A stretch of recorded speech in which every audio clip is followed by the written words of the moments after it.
Assalamualaikum warahmatullahi wabarakatuh. Kami dari kelompok 1 ingin menjelaskan materi tentang jaringan pembuluh, silem, dan floem.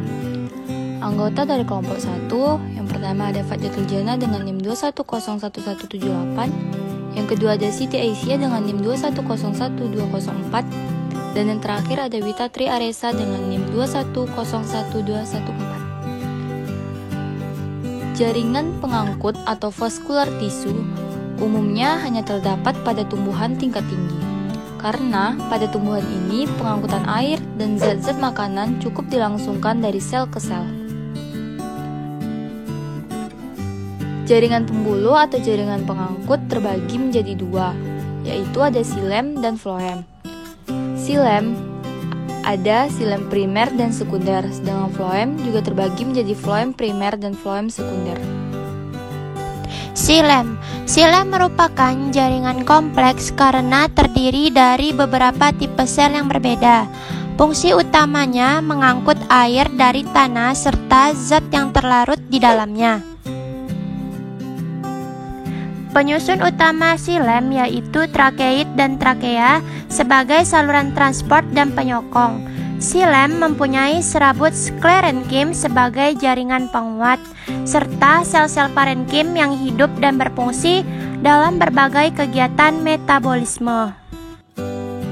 Pembentuk silem ada trakea yang disebut dengan pembuluh kayu, tersusun atas sel-sel mati dengan diameter lebih besar. Selnya terbentuk serat memanjang bersambungan pada ujung dan pangkalnya. Dinding selnya mengalami penebalan sekunder dengan macam nokta seperti cincin atau spiral. Dinding selnya mengandung selulosa atau lignin dan berperan dalam pengangkutan air. Kemudian ada trakeit yang merupakan sel mati dengan diameter relatif kecil, bentuk sel panjang dengan ujung runcing serta tidak mengalami perforasi atau pelubangan. Mempunyai pasangan nokta terdapat pada dindingnya yang tidak mengalami penebalan serta berfungsi dalam pengangkutan air. Kemudian ada serat silem yang merupakan sel panjang dengan dinding sekunder yang berlignin serta berfungsi sebagai pengokoh serta penyimpan cadangan makanan. Parenkim silem merupakan sel hidup. Dinding sel dapat mengalami penebalan sekunder, berfungsi sebagai penyimpan cadangan makanan baik dalam bentuk tepung, tanin, dan kristal-kristal. Silem sekunder berasal dari kambium. Silem sekunder disebut juga sebagai kayu. Silem primer, jaringan pembuluh primer terbentuk ketika tubuh primer terbentuk dan jaringan yang menghasilkan yaitu prokambium yang dibentuk terus-menerus di dekat meristem apex. Floem digunakan sebagai alat translokasi zat hara organik hasil fotosintesis ke arah bawah dan bagian tumbuhan di bawah tanah. Komponen-komponen pembentuk floem yaitu pembuluh atau sel tapis, sel pengiring atau sel pengangkut, parenkrim floem, serat floem, dan serat albumin.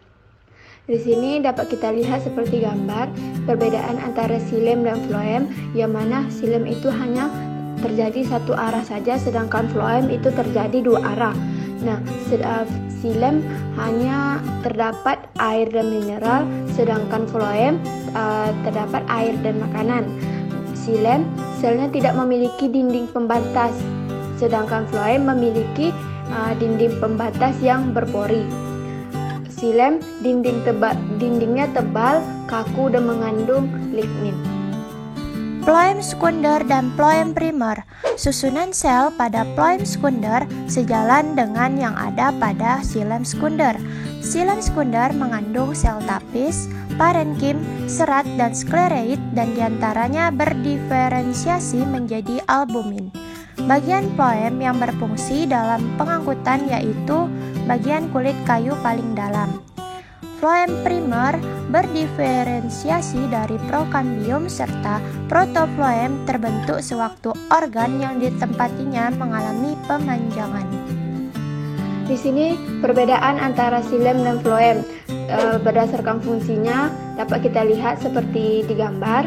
Kalau xilem yaitu dia mengedarkan air dan unsur hara atau getah xilem, sedangkan floem dia mengedarkan hasil fotosintet atau getah floem.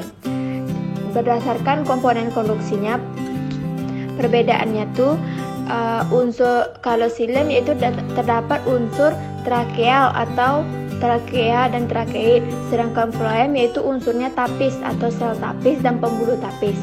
Berdasarkan komponen yang hidup saat dewasa, xilem itu hanya parenkim dekat xilem hanya terdapat parenkim xilem, sedangkan dekat floem yaitu dia memiliki unsur tapis, sel albumin, sel pengiring dan parenkim floem. Pada perbedaan yang kita lihat terhadap komponen yang mati saat dewasa, pada xilem itu terdapat unsur trakeal dan serat xilem, sedangkan pada floem hanya terdapat serat floem. Sekian, wassalamualaikum warahmatullahi wabarakatuh.